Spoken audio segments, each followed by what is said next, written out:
మన రాష్ట్ర రైతాంగం పండించినటువంటి సౌండ్ కొంచెం పెంచు. వరి ధాన్యం కొనుగోలు విషయంలో కేంద్ర ప్రభుత్వం ద్వంద్వ ప్రమాణాలు పాటిస్తూ ఉంది. రైతులు పండించినటువంటి ధాన్యాన్ని కొనుగోలు చేసే బాధ్యత దేశ ఆహార అవసరాల నిమిత్తం బఫర్ స్టాక్స్ మెయింటైన్ చేయాల్సిన బాధ్యత కేంద్ర ప్రభుత్వం మీదనే ఉన్నది. ఇక్కడ కొన్న ధాన్యాన్ని రకరకాల ప్రాసెస్ చేయటం, అంటే వడ్లు కొంటే బియ్యం చేయటం, ఇట్లాంటి పద్ధతి అంతా కూడా కేంద్ర ప్రభుత్వం ఆధీనంలోనే ఉంది. ఎఫ్సిఐ దగ్గర ఉన్నటువంటి సైంటిఫిక్ గోడౌన్సే ఆ ధాన్యాన్ని నిల్వ చేయడం కానీ, ప్రాసెస్ చేయడం కానీ, తర్వాత రకరకాలుగా దాన్ని వినియోగించడం కానీ అది కేంద్ర ప్రభుత్వం బాధ్యతగానే ఉంది.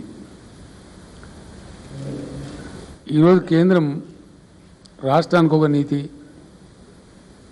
ఒక్కొక్క ప్రాంతానికి ఒక నీతి అన్న పద్ధతిలో వ్యవహారం చేస్తూ ఉన్నారు.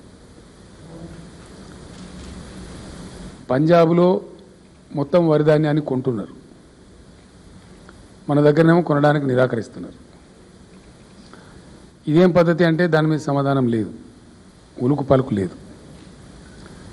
అదే పద్ధతిలో ఎఫ్సిఐ కొంటమని చెప్పి కేంద్ర ప్రభుత్వం నిరాకరించడం, అందులో కన్ఫ్యూజన్ పెట్టడం, అది ఏంది అని నిర్ధారించుకోవడానికి నేనే స్వయంగా ఢిల్లీకి వెళ్ళాను. ఢిల్లీకి వెళ్ళి ఆ మంత్రి గారిని కలిసిన నేను.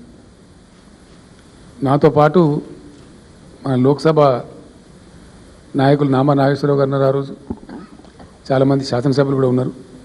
అందరం కలిసినాం. స్పష్టంగా అడిగినాం, మీరు ఇచ్చే పద్ధతి కూడా బాగలేదు, మీరు ఎంఓఈలు చూసే పద్ధతి బాగలేదు. ఒక సంవత్సరానికి మా రాష్ట్రం నుంచి మీరు ఎంత ధాన్యం కొంటారో చెప్పండి, ఒకటేసారి చెప్పండి. సంవత్సరం ముందు చెప్తే సంవత్సరంలో మేము అడ్జస్ట్మెంట్ చేసుకుంటామని చెప్పినాం. నేను మంత్రి గారిని కలిసి ఒకరోజు కలిసి మంచిదండి పరిశీలిస్తాం అని ఆయన చెప్తే, అట్లా కాదండి దయచేసి నేను అదే పనిగా వచ్చిన, మీరు నేను రేపు ఉంటాను, మీకు రేపు వీలు కాకపోతే ఎల్లుండి ఉండమన్నా ఉంటాను, లేదా ఇంకా 2 days ఉండమన్నా ఉంటాను, అధికారులను పిలవండి, నా ముందే మాట్లాడండి అని కూడా నేను చెప్పాను. సో నా అభ్యర్థన మేరకు ఆయన నెక్స్ట్ డేనే అధికారులను కూడా పిలిచిండ్రు. దానిలో ఎఫ్సిఐ అధికారులు ఉన్నారు, ఆహార మంత్రిత్వ శాఖ అధికారులు ఉన్నారు. అందరి సమక్షంలోనే ఓపెన్గా డిబేట్ చేసినాం. నేను స్పష్టంగా చెప్తే వారు ఏమన్నారంటే, మేము ఒక 5-6 రోజులలో GOM అంటే గ్రూప్ ఆఫ్ మినిస్టర్స్ అని వాళ్ళొక పద్ధతి ఉంటుంది కేంద్రంలో, అందులో పెట్టి మాట్లాడి మీకు 5-6 రోజులలో సమాచారం ఇస్తామని చెప్పారు. కానీ ఇప్పటి వరకు ఉలుకు లేదు, పలుకు లేదు. గతంలో ఇచ్చిన యాసంగిలో మేము కొంటాం మీ దగ్గర అని ఎఫ్సిఐ మనకు రాతపూర్వకంగా ఇచ్చింది, ప్రభుత్వం ఏమో నిరాకరించింది. ఆ లెటర్ నేను ఆయనకు చూపించిన, ఇది మీ ఎఫ్సిఐ ఇచ్చిన లెటర్ అండి, మరి దాని ప్రకారం మేము ఇచ్చినాము, సేకరించినాం, రైతులకు డబ్బులు ఇచ్చినాం, మరి మీరు కొనము అంటే దాని పరిస్థితి ఏంది అని అడిగినాం. నెక్స్ట్కు మీరు బాయిల్డ్ రైస్ ఇవ్వము అని అండర్టేకింగ్ ఇస్తేనే ఇప్పుడు మేము తీసుకుంటాం అని కండిషన్ పెట్టి 20 లక్షల ధాన్యం తీసుకుంటా అని చెప్పాడు. ప్యాడీ ఇంకో అంటే రైసే, దానికి కన్ఫ్యూజన్ అక్కర్లేదు, వాళ్ళు తీసుకునేదే రైస్ కదా. ఇంకొక 5 లక్షలు ఉంది కదా, మరి దాని సంగతి ఏంటంటే ముందు తీసుకోండి, తర్వాత మళ్ళీ అది ఆలోచిస్తామని చెప్పారు. దాని మీద ఇప్పటివరకు సమాధానం లేదు. 50 days అయిపోయిందండి. ఆ తదనంతరం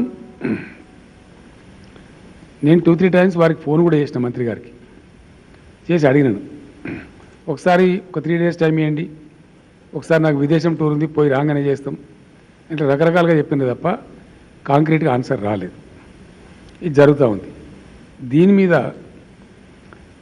అనుమానాలు తలెత్తి వీళ్ళు చేతులు ఎత్తేస్తాను, ఈ కేంద్ర ప్రభుత్వం రైతు వ్యతిరేకంగా ఉంది, వీళ్ళు రైతు ప్రయోజనాలు కాపాడే పద్ధతిలో లేరు అని భావించి మా వ్యవసాయ శాఖ మంత్రి గారు స్పష్టంగా రైతాంగానికి ఒక పిలిపించారు. మీరు ధాన్యం పండించకండి, పంట మార్పిడి చేయండి, దెబ్బతింటాం మనం, ఎందుకంటే రాష్ట్రం కొనే పరిస్థితి ఉండదు అని చెప్పి స్పష్టంగా చెప్పారు.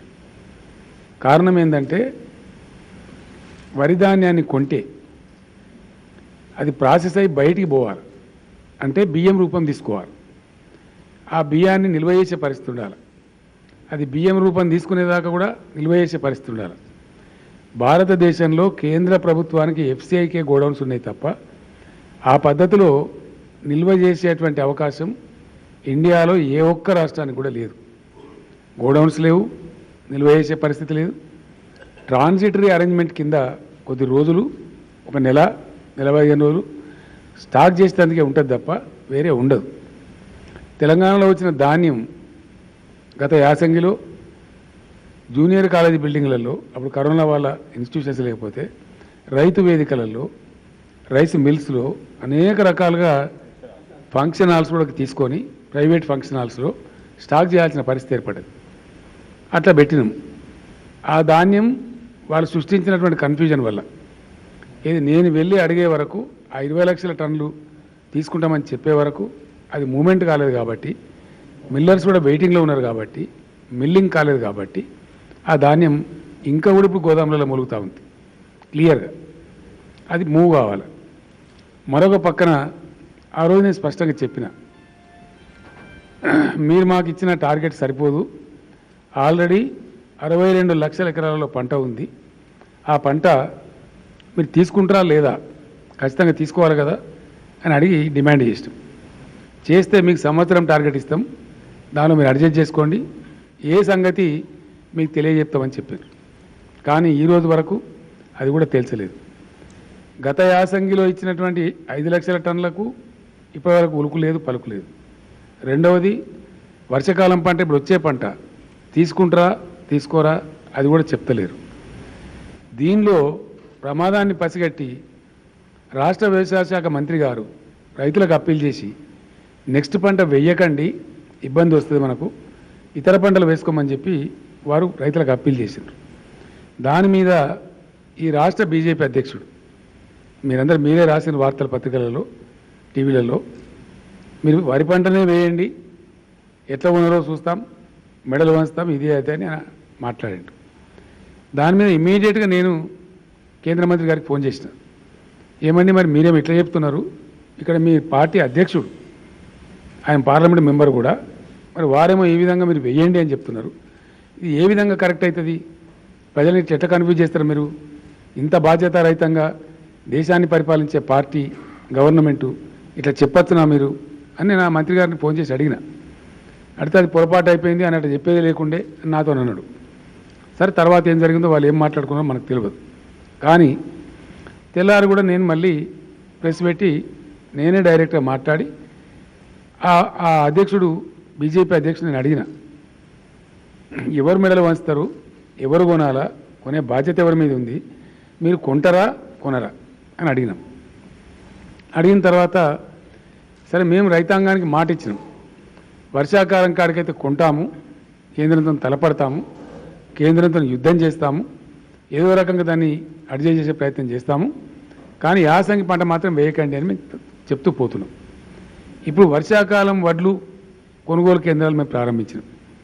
ఇంకా వరి కోతలు జరుగుతున్నాయి. గతం కంటే ఇంకో 200-300 పెంచి 6,600 పైచీలకు కొనుగోలు కేంద్రాలు మేము స్టార్ట్ చేసినాం. ఆల్రెడీ కొంటున్నాం, జరుగుతూ ఉంది. మళ్ళా ఇప్పుడు నిన్న నుంచి మొదలుపెట్టి ఆ కొనుగోలు కేంద్రాలు కూడా డ్రామా పెడదామని చెప్పి ఆడికి పోయినప్పుడు ఏమవుతుంది, అక్కడ రైతులు ఆల్రెడీ కోపంలో ఉన్నారు. అసలు ధాన్యం కొంటారా కొనరా, కేంద్రం మీ బాధ్యత మీరు విస్మరిస్తున్నారు, పంజాబ్లో కొంటున్నారు, మాది కొంటలేదని చెప్పి అక్కడ రైతులు నిరసన వ్యక్తం చేస్తున్నారు. చేస్తూ ఉంటే దాని మీద సూటిగా సమాధానం వాళ్ళకి చెప్పకుండా, మేము అడిగిన దాన్ని కూడా చెప్పకుండా, యాసంగిలో వరి వేయండి అని చెప్పిన స్టాండ్ మీద మీరు ఉన్నారా లేరా చెప్పకుండా, వెయ్యన్నా వద్ద చెప్పకుండా, అడ్డగోలు ఏదో అడ్డం పొడుగు మాట్లాడుకుంటూ వాళ్ళు పోతూ ఉన్నారు. రైతులు నిరసన వ్యక్తం చేస్తే వాళ్ళు ఎంబడి తెచ్చుకున్నటువంటి రాళ్ళు రకరకాల పద్ధతులలో దాడి చేస్తూ ఉన్నారు, రైతులకు గాయాలు అవుతూ ఉన్నాయి. ఇది ఏ రకంగా మంచిది, ఇది ఏ సంస్కారం, ఇది ఏం పద్ధతి? ఈ విధమైన దాడులు అంటే మీరు రైతులను కొడతారు, ఎవరు ఎదురు మాట్లాడితే వాళ్ళని కొడతారు, మిమ్మల్ని ప్రశ్నిస్తే దేశద్రోహులు అంటారు. ఎంతవరకు కరెక్ట్ అవుతుంది? ఇది ప్రశ్నించడమే దేశద్రోహం అవుతుందా? రెండోది మా వడ్లు కొంటరా కొనరా అని అడిగితేనే రైతులు తప్పు చేసినట్ట. ఎందుకు రైతుల మీద దాడులు చేస్తున్నా నాకు అర్థం కాదు. ఒకటి అయినా నువ్వు ఎందుకు పోయినావు వాడికి? ఏం పడగొడతాను పోయినావు? నువ్వు పోవడం అనుకున్న పరమార్థమైంది. కొనుగోలు కేంద్రాలు ప్రారంభమైనాయి, ఆల్రెడీ కొనుగోలు జరుగుతున్నాయి. ఓ పూట అటు ఇటుగా ఓ రోజు అటు ఇటుగా కొంటనే ఉంటారు. మొత్తం ధాన్యం కొంటమని మేము చెప్పినాం ఆల్రెడీ. దాని తర్వాత నువ్వు పోవడం ఎందుకు అంటే నువ్వు పొరపాటు చేసినావు. యాసంగిలో వరి వేయమని చెప్పినావు. నేను ఈ రాష్ట్ర బీజేపీ అధ్యక్షుని నేరుగా అడుగుతా ఉన్నా, యాసంగిలో నువ్వు వరి వేయమని చెప్పింది నిజమేనా కాదా? ఒకవేళ నువ్వు తప్పు చెప్తే నువ్వు తెలంగాణ రైతులకు క్షమాపణ చెప్పాలి. నేను పొరపాటు చెప్పినా అని చెంపలేసుకోవాలి. వేయకండి అని చెప్పాలి నీకు నిజాయితీ ఉంటే. ఏదో అడ్డగోలుగా ఇష్టం వచ్చినట్టు ఏది పడితే అది మాట్లాడి అది చెప్తున్నావు. దాని తర్వాత మేము క్లియర్గా అడిగినాం, ఇప్పుడు వర్షాకాలంలో వచ్చే వరి ధాన్యాన్ని కేంద్రం సేకరిస్తుందా లేదా, కొంటరా కొనరా? దానికి సమాధానం లేదు. యాసంగిలో వరి వేయమని చెప్పినావు నువ్వు.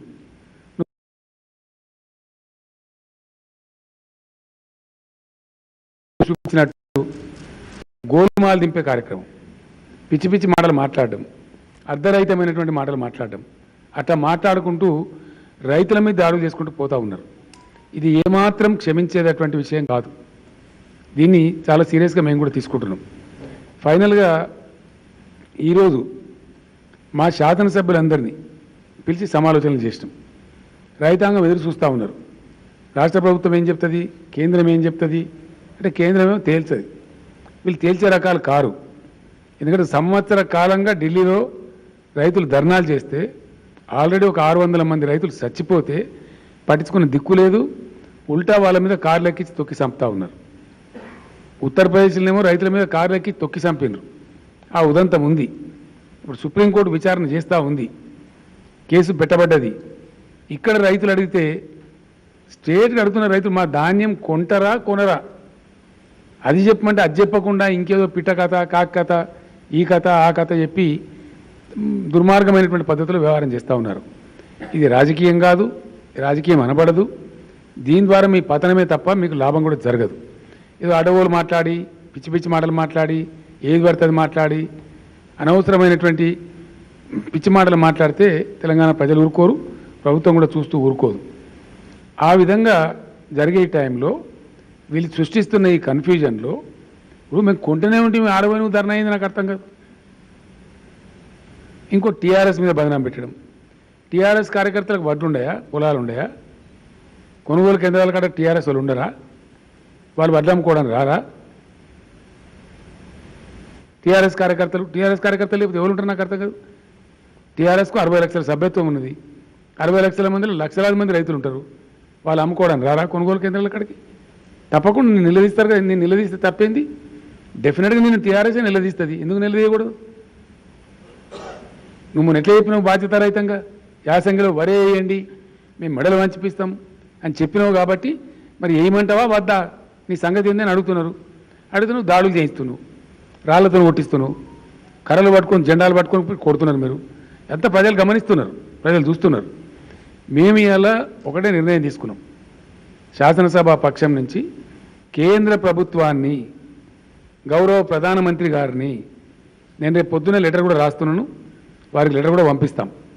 ప్రైమ్ మినిస్టర్ గారికి, సంబంధిత శాఖ మంత్రి గారికి నేను లెటర్ కూడా రాస్తాను. మీరు తొందరగా, ఎందుకంటే ఈ నెలలోనే అనురాధ కార్తె స్టార్ట్ అవుతుంది. అనురాధ కార్తెలో నారుమల్లు పోస్తారు రైతులు. వాళ్ళు పోసిన తర్వాత వద్దంటే నష్టపోతారు. కాబట్టి తేల్చి చెప్పే అవసరం, బాధ్యత రాష్ట్ర ప్రభుత్వంగా మా మీద ఉన్నది. మేము చాలా కష్టపడి ఈ రాష్ట్రంలో వ్యవసాయాన్ని స్థిరీకరించుకున్నాము. 1000 కోట్లు పెట్టి ప్రాజెక్టు కట్టుకున్నాము. మిషన్ కాకతీయ చేసి భూగర్భ జలాలు పెంచుకున్నాము. రైతు బంధు ఇచ్చి మా రైతులకు పెట్టుబడి సమకూర్చినాము. రైతు బీమా ఇచ్చి రైతులు చనిపోతే వాళ్ళ కుటుంబాలను ఆదుకుంటున్నాము. ఈరోజు పెట్టుబడి కోసం బాధ లేదు, మంచి నీళ్ళ కోసం బాధ లేదు. వాటర్ సెస్ లేకుండా, వాటర్ సెస్ నీటి తీరువ పాత బకాయి 100 కోట్లు, అనేక 100 కోట్లు ఉంటే దాన్ని రద్దు చేసి నీటి తీరువా తీసుకోకుండా రైతాంగానికి నీళ్ళు ఇచ్చే ఒకే ఒక్క రాష్ట్రం భారతదేశంలో తెలంగాణ. ఎందుకంటే మేము అన్లిమిటెడ్ పవర్ ఇస్తూ ఉన్నాం. అన్లిమిటెడ్ వాటర్ ఇస్తూ ఉన్నాం. వితౌట్ నీటి తీరువా అంటే వాటర్ సెస్ లేకుండా, నీటి పన్ను లేకుండా నీళ్లు సరఫరా చేస్తూ ఉన్నాం. తద్వారా పంటలు బ్రహ్మాండంగా పండుతున్నాయి. అది మీరు కొనుడు చేతగాక మీ దద్దమ్మతనాన్ని, మీ చేతగాంతనాన్ని మంది మీద రుద్దుతామని, ఒక అరాకిరి చేస్తామని, కొనుగోలు కేంద్రాల కాడ పోయి ఆడేదో రంకుతనం చేస్తామని పోతే మీకు పరాభవం ఎదురవుతూ ఉంది. ఎందుకు పోయిన మీరు? ఏ పరమార్థాన్ని ఆశించిపోయినరు? మరి రైతుల కాడికి పోయినప్పుడు రైతులు అడిగే ప్రశ్నకు సమాధానం చెప్పాలి కదా. వాళ్ళు అడిగే ప్రశ్నకు జవాబు చెప్పాలి కదా. బట్టిగా కన్ఫ్యూజ్ చేయడానికి పోయి మరింత కన్ఫ్యూజన్ పెట్టి అనవసరంగా ఒక చిచ్చు రేపుతున్నారు. ఇది ప్రజలకు తేల్చే అవసరం ఉంది. కాబట్టి మేము పంజాబ్లో ధాన్యం కొన్నట్టుగా మేము స్టేట్లు అడుగుతున్నాం, కేంద్రం తెలంగాణ ధాన్యం కొంటదా కొనదా? సీదా ముచ్చట. రాష్ట్ర బీజేపీ అధ్యక్షుడు బండి సంజయ్ యాసంగిలో వడ్లు వేయండి అని మనం నువ్వు చెప్పినావు. ఆ మాట మీద నువ్వు ఉన్నవా? లేదు తప్పు చెప్పినా తెలంగాణ ప్రజలకు క్షమాపణ వేడుకోవాలి. మేము డిమాండ్ చేస్తున్నాం. నేను తప్పు చెప్పినా, పొరపాటు చెప్పినా అని క్షమాపణ చెప్పాలి. లేదా ప్రజలు ఇంకా నిలదీస్తారు, ఇంకా మిమ్మల్ని టార్గెట్ చేస్తారు. మీకు తప్పదు, మీకు శిక్ష తప్పదు, మీకు తప్పించుకోలేరు. ఎస్, డెఫినెట్గా మీకు పనిష్మెంట్ తప్పదు. ఇష్టం ఉన్నట్టు మేము మాట్లాడతాం, కేంద్రం ఒకటి చెప్తుంది, మేము ఒకటి మాట్లాడతాం, కన్ఫ్యూజన్ క్రియేట్ చేస్తాం అంటే దానికి మీరు బలి అవుతారు, ఎవరు వేరే బలి కారు. దానికి మీరు బలిగాక తప్పదు. కాబట్టి నువ్వు దాని మీద ఉన్నవా, ఆ మాట మీద ఉన్నవా, లేదా పొరపాటు చెప్పినా ముక్కు నెలకు రాస్తావా, అది కూడా తేలాలి. దాని తదనంతరం యాసంగి 5 లక్షల వడ్లు, 5 లక్షల టన్నుల ధాన్యం, బియ్యం తీసుకుంటారా తీసుకోరా, అది కూడా తేల్చి చెప్పాలి. పోయిన యాసంగిది, వచ్చే యాసంగికి మీ అధ్యక్షుడు చెప్పింది కరెక్టేనా కాదా సూటిగా చెప్పాలి. డొంక తిరుగుడు కాదు. మేమేం అడుగుతున్నామండి? ఇంగ్లీషులు అడుగుతలేము, హిందీలు అడుగుతలేము, మరాఠీలు అడుగుతలేము. స్వచ్ఛమైన తెలుగు భాషలో యాసంగి వరి వేయమని నువ్వు చెప్పినవు. నువ్వు తప్పు చెప్పినవా, కరెక్టే చెప్పినవా, నీ స్టాండ్ మీద ఉన్నవా లేవా? సీదా చెప్పు నువ్వు క్లియర్గా. ఒకవేళ నువ్వు అన్నదాని మీద ఉంటే యాసంగి ధాన్యం తెలంగాణలో ఎంత వండినా సేకరణ చేస్తామని కేంద్రం నుంచి ఆర్డర్ తీసుకురా. నేను మొన్ననే స్పష్టంగా చెప్పిన, కేంద్రం కొంట అంటే కేసీఆర్ వద్దంటుండా.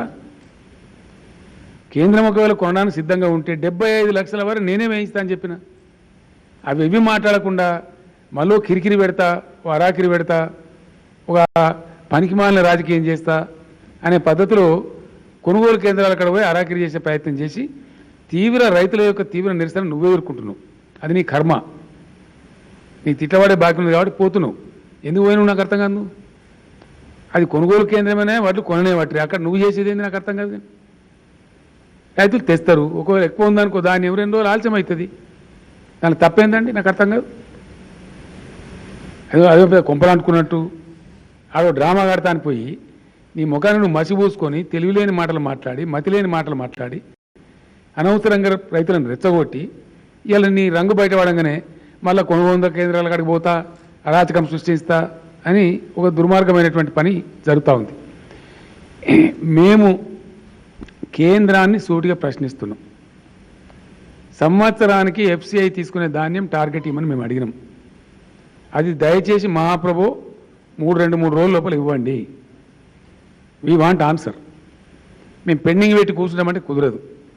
అది డిమాండ్ చేయడానికి తెలంగాణ రైతుల పక్షాన ఎల్లుండి మొత్తం రాష్ట్ర క్యాబినెట్, రాష్ట్ర శాసనసభ్యులు, శాసన మండలి సభ్యులు, మొత్తం పార్లమెంట్ సభ్యులు, మా జడ్పీ చైర్మన్లు, అదేవిధంగా కోఆపరేటివ్ బ్యాంక్ చైర్మన్లు, డిసిఎంఎస్ చైర్మన్లు, మా రైతు బంధు సమితిల జిల్లా అధ్యక్షులు అందరం కలిసి 18th నాడు ఇక్కడ ధర్నా నిర్వహిస్తూ ఉన్నాం. మిమ్మల్ని వదిలిపెడతామని అనుకోవద్దు మీరు. రాష్ట్ర రైతాంగం ప్రజల యొక్క రైతులు కాపాడడానికి మొత్తం రాష్ట్రంలో ఉన్న అధికార పార్టీ ఎమ్మెల్యేలు అందరం, ఎమ్మెల్సీలు అందరం, ఎంపీలు అందరం ప్రజల గొంతుకగా, తెలంగాణ రాష్ట్ర రైతుల గొంతుకగా మిమ్మల్ని ప్రశ్నించబోతా ఉన్నాం. నేను రేపు పొద్దున్నే మధ్యాహ్నం లోపు ప్రధానమంత్రి గారికి, ఆహార శాఖ మంత్రి గారికి లెటర్ కూడా పంపిస్తాను. కేంద్రం పాలసీ స్పష్టంగా చెప్పండి. మీరు ఎందుకంటే మీ ఒకటి చెప్పడం, మీ పార్టీ అధ్యక్షుడు ఒకటి చెప్పడం, ప్రజలను కన్ఫ్యూజన్కి గురి చేయడం, రేపు రైతులు పంట వేసిన తర్వాత వాళ్ళు మునగవద్దు. దానికోసం డిమాండ్ చేస్తూ ఉన్నాం. మేము చాలా కష్టపడి ఆగమైపోయిన తెలంగాణ రైతు బతుకులను ఒక ధీమా స్థాయికి తెచ్చినాం, పంటలు పండే స్థాయికి తెచ్చినాం, అద్భుతంగా వాళ్ళని కాపాడుకుంటున్నాం, ధాన్యం కొనుగోలు చేసినాం. కరోనా టైంలో ఇండియాలో ఏ స్టేట్ కూడా కొనలే, ఆ పద్ధతిలో టోటల్ ధాన్యాన్ని కొన్నాం. డబ్బులు కూడా వితిన్ డేస్ 2-3-4 డేస్లో డబ్బులు ఇచ్చినాం.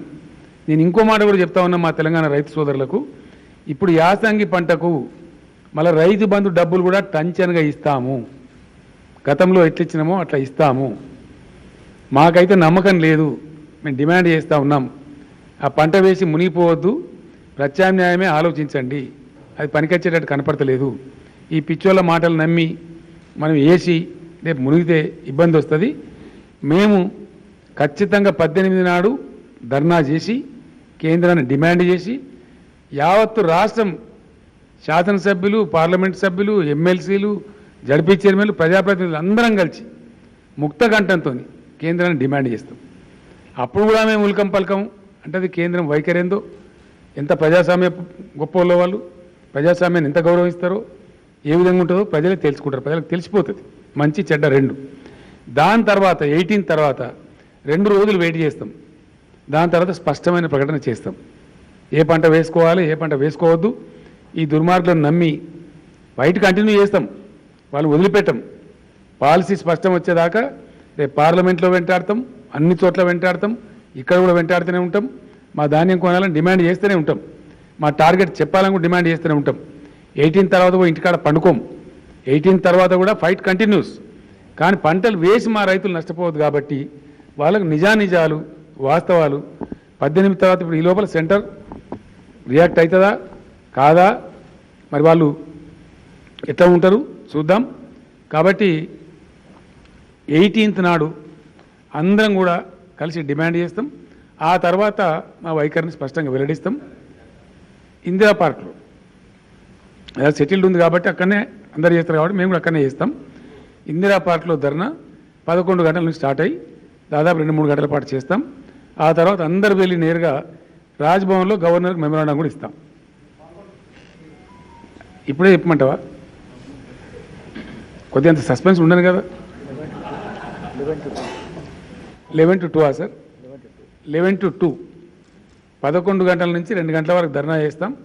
2 గంటలకు పోయి రాజ్భవన్లో పోయి మెమరాండం ఇస్తాం కేంద్ర ప్రభుత్వానికి, గవర్నర్ ద్వారా పంపిస్తాం, రేపు లెటర్ పంపిస్తాం. ఆ తర్వాత కూడా ఉలుకు పలుకు లేకపోతే ఈ బీజేపీని వెంటాడతాం, వేటాడతాం. రాష్ట్రానికి నీతి ఉంటుందా? ఏ వేదిక మీద వెంటాడనో ఆ వేదిక మీద వెంటాడుతూనే ఉంటాం ఖచ్చితంగా. ఈ అడ్డగోలు మాటలు, అరాకిరి మాటలు, కొనుగోలు కేంద్రాల కాడ డ్రామాలు, వీటితో తప్పించుకుంటాం అనుకుంటే తప్పించుకోలేరు. టీఆర్ఎస్ మిమ్మల్ని వేటాడడం ప్రారంభించింది. మేము ఉద్యమకారులము, భయంకరమైన ఉద్యమాలు చేసి తెలంగాణ సాధించినాము. రాష్ట్ర రైతుల యొక్క ప్రయోజనాలు కాపాడడానికి ఎంతకైనా తెగిస్తాము. వెనుకపోయే ప్రశ్న ఉత్పన్నమే కాదు. ఖచ్చితంగా ఏది ఏమైనా ఈ రాష్ట్రాన్ని, రాష్ట్ర రైతాంగాన్ని వాళ్ళని కాపాడుకుంటాము. మేము కోరేదల్లా మా రైతులు బాగుండాలి, వాళ్ళ జేబులకు డబ్బులు రావాలి, వాళ్ళు మంచి పంటలు పండియాలి, బాగుపడాలి. ఆ ప్రేమతో ఇప్పుడు యాసంగి కూడా రైతు బంధు ఇస్తామని చెప్తున్నాం. నేను ఎల్లుండి ధర్నా తర్వాత స్పష్టంగా ఏం చేయాలనో కర్తవ్యం కూడా చెప్తాం. ఆ ప్రకారం ముందుకోవాలని చెప్పి రైతులకు తెలియజేస్తూ మీ అందరికీ కూడా ధన్యవాదాలు.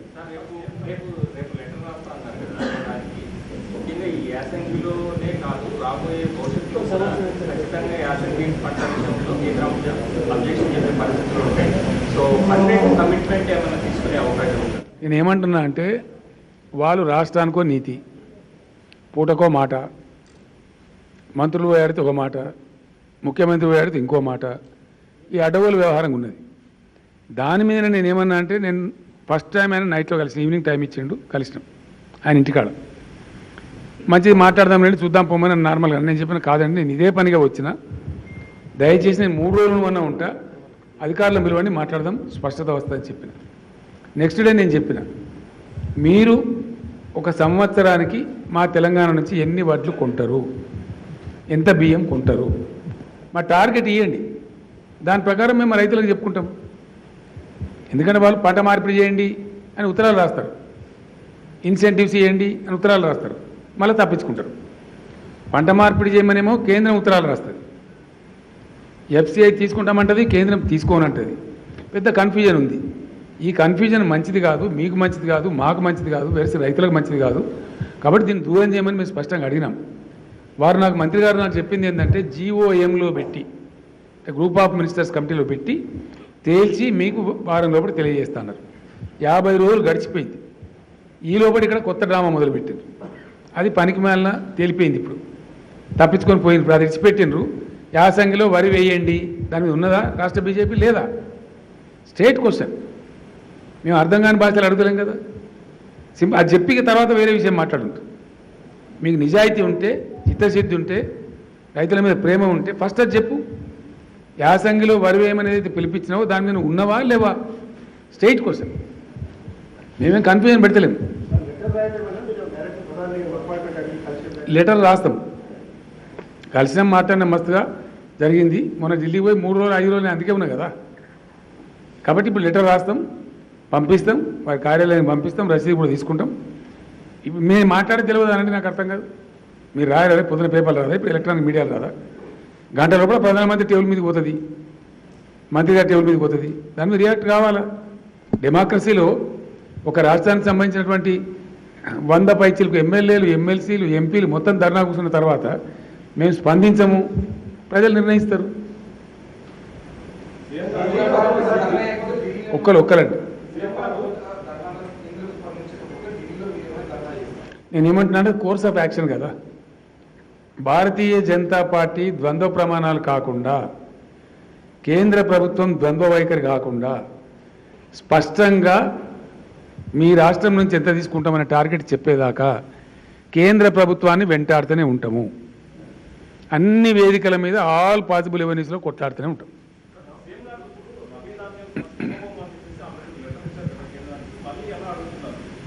ఏమండి, ఇవ్వలే కదా? ఇవ్వలేదు. ఎవరు చెప్పినండి మీకు? ఎవరు చెప్పినంటున్నా? మీకు ఎవరు చెప్పినండి? సబ్జెక్ట్ ఏంటంటే బీజేపీ నేతలు అడవులుగా మాట్లాడతారు, వాళ్ళు ఇష్టం మాట్లాడతారు కదా. క్వశ్చన్ ఈజ్, లాస్ట్ యాసంగిలో ఏం జరిగిందంటే 80-20 కాడికి తీసుకుంటాం, ఇవ్వండి బాయిల్డ్ రైస్ అని చెప్పారు. 80% బాయిల్డ్ రైసు, 20% రా రైస్ తీసుకుంటాం. దాని ప్రకారం లెక్కలు కట్టి మన సివిల్ సప్లైస్ కార్పొరేషన్ 50 లక్షల టన్నుల బియ్యం ఇచ్చారు. దానిలో 24 తీసుకొని ఇంకో 26 ఎగబెట్టారు.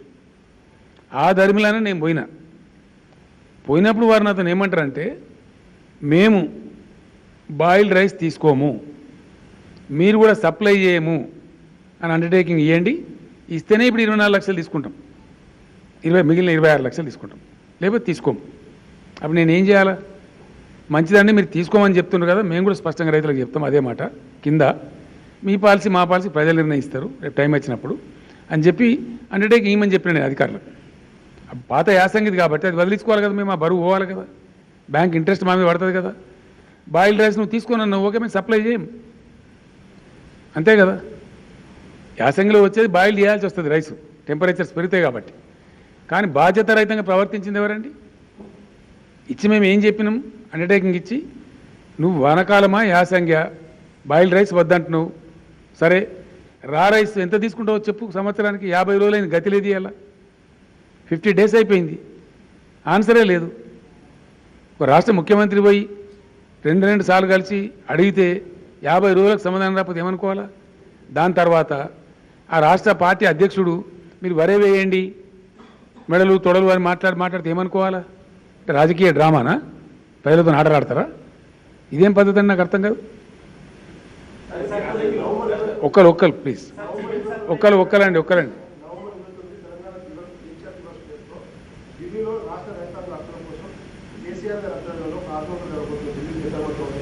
అంటే మీరు ప్రపోజ్ చేస్తున్నారా?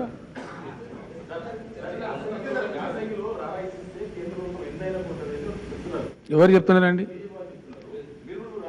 బీజేపీని అడగాలి కదా మరి మీరు. నేను ఏమంటున్నా అంటే రా రైసే ఎంత తీసుకుంటావు?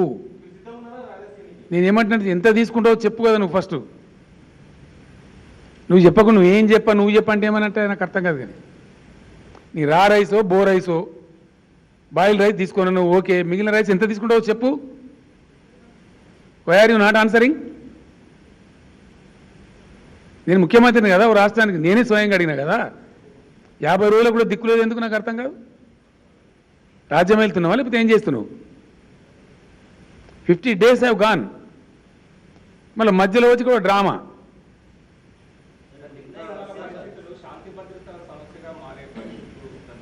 మారితే కంట్రోల్ చేస్తామండి, గమ్మతున్నది. శాంతి భద్రతగా మారితే శాంతి భద్రత చర్యలు తీసుకుంటాం. ఏం పెద్ద ఇష్యూ? పెద్ద ఇష్యూ అనే ఎవరండి? నేనేమంటున్నా అంటే అది నెక్స్ట్ నేను నా స్టేట్మెంట్లో క్లియర్గా చెప్తా మీకు చాలా స్పష్టంగా. వరి ధాన్యం సంగతి తేలితే మిగతా దాని సంగతి నేను మీకు స్పష్టంగా చెప్తాను.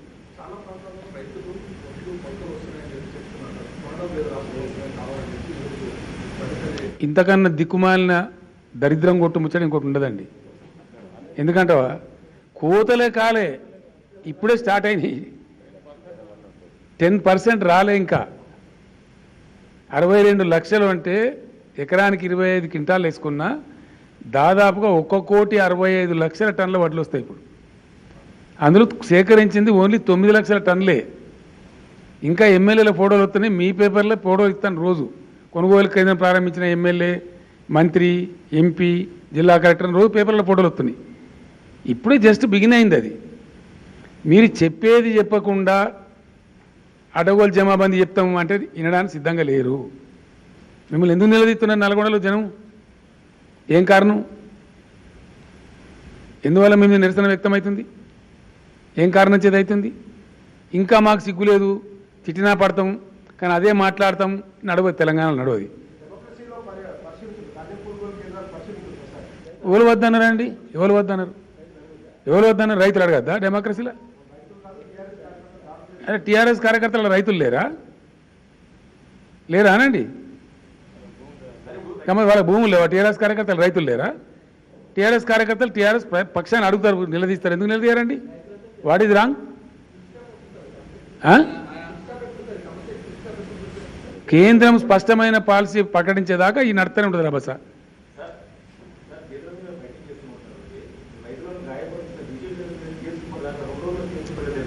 పెట్టిందండి, చాలా కేసులు పెట్టినరు, చాలా కేసులు పెట్టినరు. మీరు చూడబోతారు కదా రేపు రాబోయే రోజులలో. నేను పంపుతానే నాకు అర్థం కాదు. నిన్ను జైలుకి పంపుతా, నన్ను జైలుకి పంపుతా అని మెదడు లేని మనుషులు మాట్లాడతారు. ముఖ్యమంత్రి జైలుకి పంపుతాడా? నాకు అర్థం కాదు. న్యాయం, చట్టం ఉంటుంది, కోర్టులు ఉంటాయి. ఏం చర్య తీసుకొని కోర్టులు ఆలోచిస్తాయి.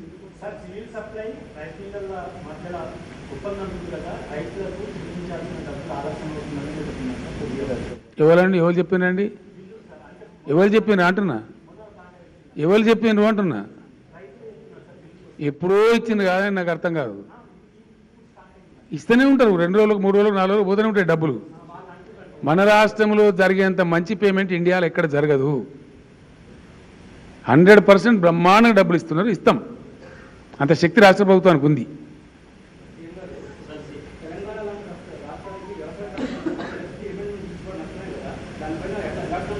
వంద % దాని మీద కూడా విద్యుత్ చట్టాన్ని మేము వ్యతిరేకించినాము, శాసనసభ సాక్షిగా వ్యతిరేకించినాము, రేపు కూడా వ్యతిరేకిస్తూనే ఉంటాము.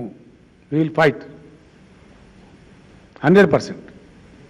The fight continues, fight doesn't stop. 100% తీర్మానం చేస్తాం. 100%. నల్ల చట్టాలు రైతులకు వ్యతిరేకంగా ఉన్నాయి, రైతు ప్రయోజనాలను కాలరాసే విధంగా ఉన్నాయి.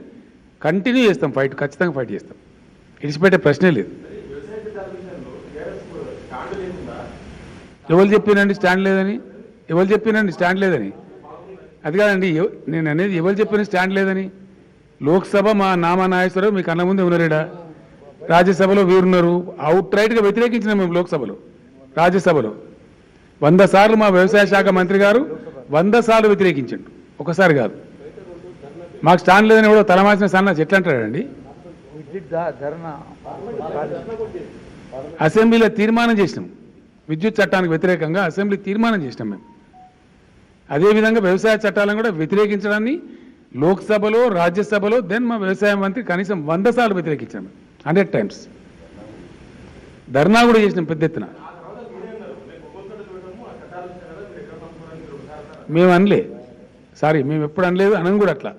తలా తోక లేకుండా మాట్లాడే పార్టీ బీజేపీ, తలా తోక లేకుండా మాట్లాడే గవర్నమెంట్ సెంట్రల్ గవర్నమెంట్ మేము కాదు. మాకు స్పష్టత ఉంది. మేము ఏం చేస్తామని చెప్పినాం అవన్నీ చేసినాం. రైతు బంధు ఇస్తామన్నాం, ఇచ్చినాం. నీటి తీరువా తీసుకోమన్నాం, తీసుకుంటలేము. ఫ్రీ పవర్ ఇస్తామని చెప్పినాం, ఇచ్చినాం. రైతు బీమా ఇస్తామని చెప్పినాం, ఇచ్చినాం. అన్నీ చేసినాం. మేము ధాన్యం కొంటామని చెప్పినాం, కొన్నాం, ఎగబెట్టలేదు. ఇలా కేంద్రం సమస్య సృష్టించడం ద్వారా సమస్య వస్తూ ఉంది. ద్వంద్వ వైఖరి కేంద్రంలో ఉంది. దాన్ని కప్పిపుచ్చడానికి మచ్చింద్ర యాత్రలు చేస్తాం, ఏదో అడ్డగోలు మాట్లాడతామంటే అది జరిగే పని కాదు. ఇది తెలంగాణ గడ్డ, ఇది ఉద్యమాల గడ్డ. నిలదీస్తుంది, వెంటాడుతుంది, వేటాడుతుంది, చివరి దాకా ఫలితం రాబట్టేదాకా కొట్లాడుతుంది. Thank you. ఏం కావాలా? కాదు, ఇప్పుడు ఎందుకు నాకు అర్థం కాదు. దానికి మళ్ళీ చెప్పమా?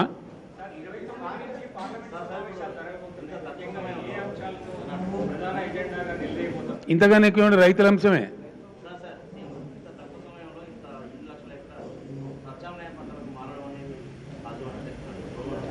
అంటే ఏం చేద్దామంటారు? మీ సలహా ఏంది?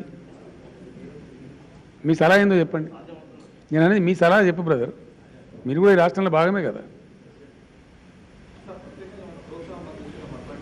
నేను ఏమంటున్నా అంటే ఇప్పటి వరకు దాని మీద ఆలోచన చేయలే. వాళ్ళు ఎగబెడతారా, ఎస్ అంటారా? ఎగబెడితే వాళ్ళ నీతిని బయటపెట్టి అప్పుడు చెప్తాం.